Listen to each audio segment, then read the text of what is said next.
So welcome to Deefer Diving's YouTube channel, where today we're going to have a little pick at a new camera. Now, in our last video I spoke to you about the new Insta360 camera that I bought, and I've now had a chance with nearly 3 months of playing with the camera that I wanted to bring you a little review.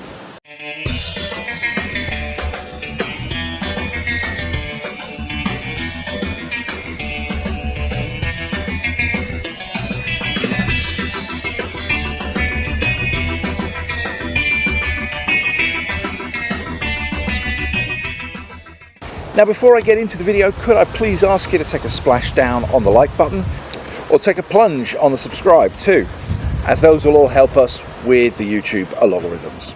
So the contenders for this video, well, in the red corner we've got the Insta360 X3, and in the blue corner we've got GoPro's tried and tested GoPro Hero 12. Two titans of the world of portable video capture, each bringing a unique flavour to the table. The Insta360 X3, with its sleek design and lightweight build, is a marvel of modern engineering. This little gem is more than meets the eye, boasting a full 360-degree video. You might think you're seeing double, but no, this camera can indeed capture everything that's around it, all at once. Meanwhile, in the blue corner, we've got the GoPro12, a heavyweight in the world of action cameras, and one that's been around for a long time in all of its different derivatives and variations. Known for its robust build quality, this camera is the camera for most go-to thrill seekers. And whilst it may not be the all-seeing eye that is the Insta360 X3, it has a very good camera and a lot of people love them. But let's let the showdown begin. Before I get started though, I just have to be absolutely clear. I'm not going to be able to show you much of the Insta360 X3, as I am shooting this video exclusively on the Insta360 just to show you its vlogging capabilities. There is also another reason why I'm using this Insta360 to show you this capability, and that's because Nora's taken the GoPro and her TG6 out diving with her now, and I've got no other cameras with a live battery in them. Now let's get into those features. Now, the Insta360 in the X3 variant is a camera that's really stepped up its game versus the X2. It offers a stunning 5.7K resolution, providing you with high quality, clear, sharp, vivid, coloured videos, which is especially good if you're capturing those panoramic or 360-degree videos. It can also handle 360-degree photos, which allows you to reframe and reshoot your photo, as well as zoom in and zoom out. And it has two cameras to be able to do standard front or rear lens facing cameras. I'm currently shooting on just the front lens camera in 4K at 60 frames per second. Not that you'll probably be able to tell if you're watching this on a mobile device. As well as having 18 or 72 megapixel photos, it has excellent low light capability and excellent aquavision color correction for when you're using the videos or the camera underwater. The frame rate on the Insta360 X3 also stands out. It'll produce film at a whopping 120 frames per second in 4K, which means you can capture those really good slow-mo shots if that's what you're after.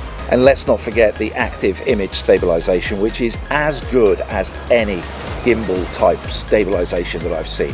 Now, turning our attention to the GoPro12, it's no slouch either. It offers a massive 5.3K resolution, which is slightly less than the Insta360, but you've got to bear in mind the Insta360's 5.7K covers 360-degree of video footage. The frame rate is also very impressive too, with 60 frames per second at 4K, and photos are available at an impressive 20 megapixels. What sets the GoPro12 apart is its hyper smooth image stabilization.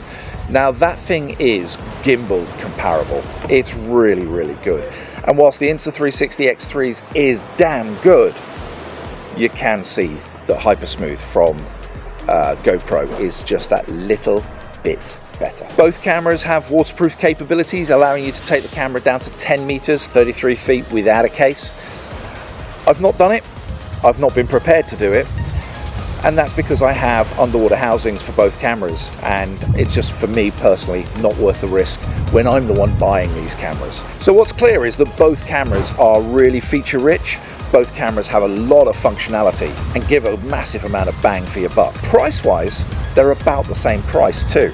So all you're really looking at is standard action camera features versus 360 for about the same price. So let's have a look at usability, because at the end of the day, that's where the rubber meets the road. When it comes to these two titans though, ease of use is the absolute key.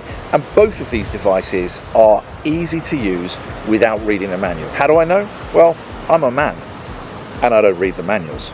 And so if I can't figure it out by turning it on, swiping the menus, pressing the buttons, then it's too complicated. And for both of these cameras, you can do exactly that. Now let's talk about displays. The Insta360 X3 has an LED display on the front. It's a big display, and I'm looking at it right now to make sure that I am in perfect frame in portrait mode. No, I'm in landscape mode. Yeah, I'm definitely in landscape mode. Which means for doing something like this, vlogging is really, really easy. But the GoPro12 also has a nice small screen in color that allows you to see what you're shooting to, and you don't need to use third-party screens to be able to see. But what about performance? Both cameras are really good at capturing high quality footage under really strenuous and difficult conditions, which is at the end of the day what an action camera has been created for. The Insta360 does have its 360-degree capture capability, and so it can capture everything. And there's some nice little features that I like about that. The ability to be able to zoom in, but more importantly, the ability to be able to zoom out, because the camera knows what's behind it, and the software allows that image behind to be pushed in front. Now the GoPro12 is no slouch either, and it excels at color balanced, excellent photos and videos that we all want to use. For the GoPro12, it does have the ability to auto white balance underwater, and from what I've seen for some of the settings, I've not managed to dial them in myself, you can get really good underwater footage without having to do any post-production. For diving though, both cameras require aftermarket housings, and this is where it gets different. GoPro's been around for a long time, and there are a lot of GoPro branded as well as non-OEM cases available, which means they can be available very inexpensively. The case we've got for the GoPro, I think we paid $18 for, and it's capable of going down to 30 meters, maybe 40 meters. The case, however, for the Insta360 is the invisible case. And that's really important, because what the invisible case allows you to do is to seamlessly join together the two shots from the two different cameras, take out the case and take out the selfie stick, but it costs $100, which means that when you add in the cost of the camera and the cost of the underwater case and the cost of the invisible selfie stick, that's actually quite an investment in your camera just to be able to take it down. But the Insta360 approved invisible case is capable of going to 60 meters, and I've tried, but it's also, because of the dome lenses, really good out of the box for doing those cool over-under shots that we like to do.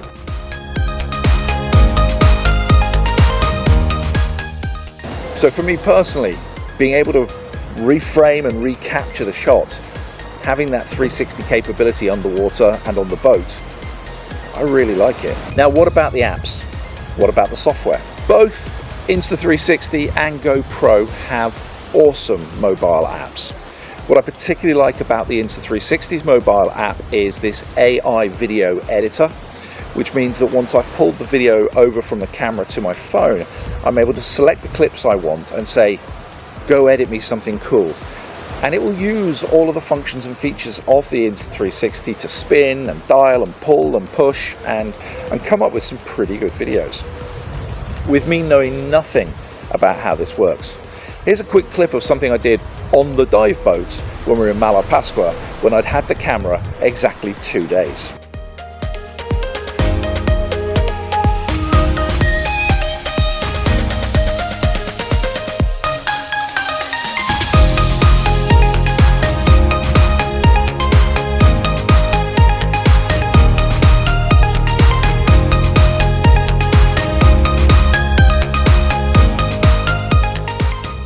GoPro and their app also offers similar sorts of nifty functionality and features, but of course it can't do the whizzy-bangy, spinny thing that the Insta can do. Moving on to the desktop software though, and that's where things change.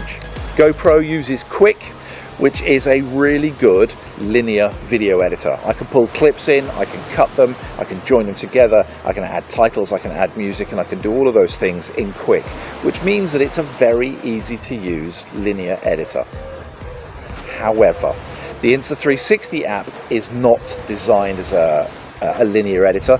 What it is designed to do is to take the footage from the Insta360 and put it into a linear footage type that you can then use in another linear editor. So what that means is it actually adds an extra step into your workflow if you want to take advantage of the 360 footage. How difficult is that? Well, there's quite a steep learning curve on this bit of software, and it took me a while to figure out how best to use it, how to capture and cut all the footage, how to use markers to ensure that the camera's pointing in the direction that I want it to be pointing in at the time I want it to be pointing in, and to make those movements smooth and easy. I think I've got there now, and some of the more recent footage that we've taken I think looks kind of good, but it did take a lot of time to get there. And it means that if I've been out taking video on the boat and I have 20 clips, I have to go through those clips in 360 degree to work out which is the bits I want, cut those, and then reframe them, zoom them in, zoom them out, and export them so that I can now use them in Filmora or Premiere Pro or any other type of software that we might want to use. It's not the end of the world, but it is something that needs to be taken into consideration, that you need to factor that into your workflow if you plan on using this all the time. What we've tended to find now is that we'll use the 360 for when we want to use 360 whizzy bangy bits, but we'll use the GoPro when we just want regular footage because of that ease of editing. So let's weigh in with the pros and cons of these two cameras. With the Insta360 X3, of course, the biggest pro is its 360 capability. Now, GoPro did come out with a 360 camera quite a few years ago, but it never had the utility and it never had the usability that this little piece of kit has got. So one of the features that we particularly like with it is being able to hold it up and have eyes in the back of your head. I can video what's ahead of me, I can video where I'm going and what I'm looking at, knowing that the divers that are behind me are also going to be captured, and I can spin it around and catch them when they're doing those stupid things. However, it's not all sunshine and rainbows. The X3 desktop software, as I've said, is a challenge. It has its steep learning curve, it has its limitations, and it adds that extra step into your workflow that you do need to take into consideration. Now onto the GoPro 12. Its strength lies in its usability, its stability, and its traditional look. We know that it's a well-designed grab-and-go type camera. It's robust, it's solid. As I've said, GoPro 12 is also known for its excellent image stabilization and its excellent colors too. But perfection is elusive. The GoPro 12, whilst reliable, doesn't give us the immersive 360 degree footage of the X360, and with its limited or more limited field of view because of the lack of 360 degrees, some of that immersive video that you might want to capture you're not going to get. But in conclusion, I guess, on the pros and cons, both cameras have their strengths and their weaknesses, but it's about how we want to use them that makes the fundamental difference. The Insta360 X3 with its 360 degree capabilities does offer us something different, but at the cost of extra workflow.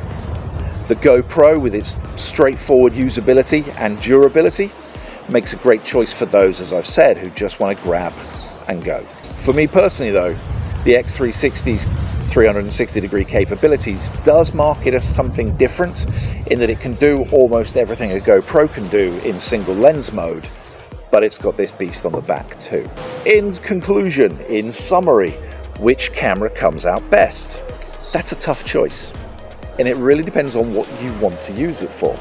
But let's distill it down into just these few key points. The Insta360 X3, with its extra lens on the back, with its 360 degree capability, does capture a more immersive video and allow us to do more with it. It's a fantastic tool for those wanting to show off a little bit more of the world and could potentially be a game changer for content creators, but it's not perfect.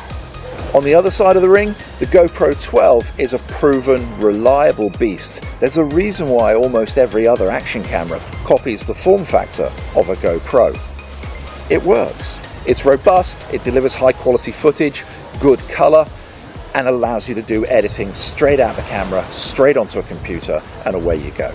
I'm enjoying using the Insta360 X3. I'm allowing for the extra workflow steps, but ultimately the decision will come down to you as to which camera you would prefer to use, or at least try.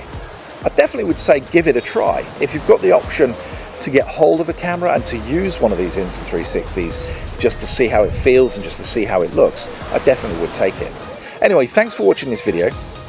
Thanks for liking and thanks for subscribing as well. And please check out some of our other videos if you have the chance.